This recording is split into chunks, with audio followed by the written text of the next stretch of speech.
Thanks a lot, Rami. So next up, we have Sarah Schacht. And Sarah is a wonderful person, the executive director of Knowledge as Power, and the person who led that Open Data Summit for Open Gov West yesterday.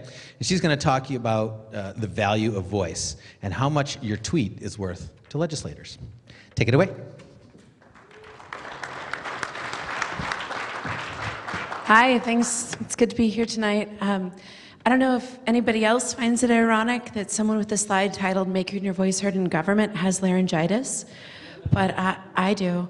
And I wanted to give you guys a feel for what it's like to be a legislator right now at this city level or state or federal.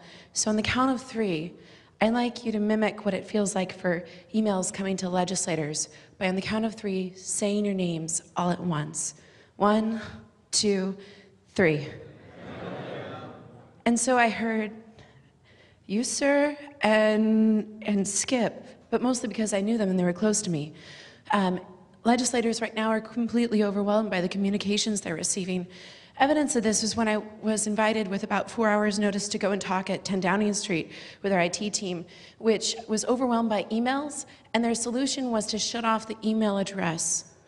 But they didn't know that citizens tend to share responses that they get from their government with 5 to 15 of their peers, colleagues, friends, and family, and that they were losing out on reaching the British citizenry. And we can look at the latest election results in Britain to see what that means. But ultimately, governments are overwhelmed by an old bureaucracy dealing with new technology, and they're dealing with citizenry. 52% of us have communicated with a legislative member at some point, but 48% of us use form letters and petitions to communicate, which means we're using the least effective forms of communication to engage our government. And you know, looking at this photo, something is wrong when a guy uses his wife's old nylons to create a sock puppet to express discomfort with his government.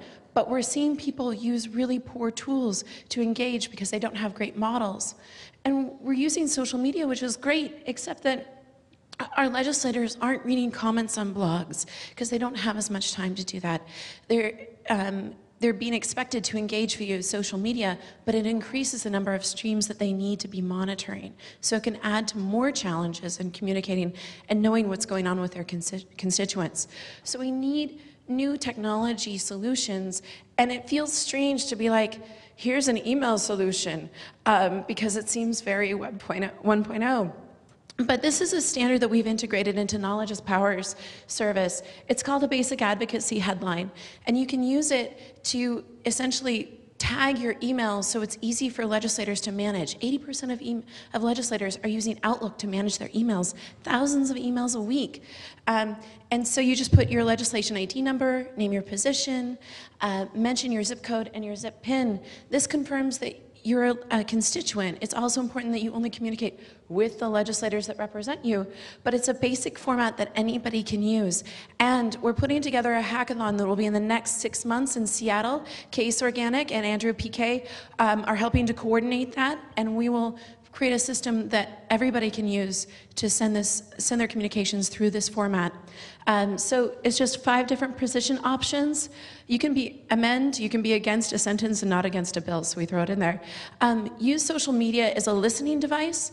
Don't expect to be friends, especially because so many legislative bodies prohibit the old sunshine laws, heavy use of social media right now. There's improvements, but it's a bit dicey right now, so it's great as a listening device. And then when you're communicating with government, speak in your own voice, write your own email. Never send a petition or form letter unless you have a very limited amount of time to respond. Learn how to write effective letters. There's lots of great resources out there, and some of them are on Knowledge as Power. And research before you react. It's incredible to me how many legislators tell me candidly that when they sit down for meetings with their constituents, they feel like they're on the factor. That they're having these heavy-duty conversations instead of an informed one. Build relationships in the off-season after the election is a great time to develop communications, and these are your highest value communications.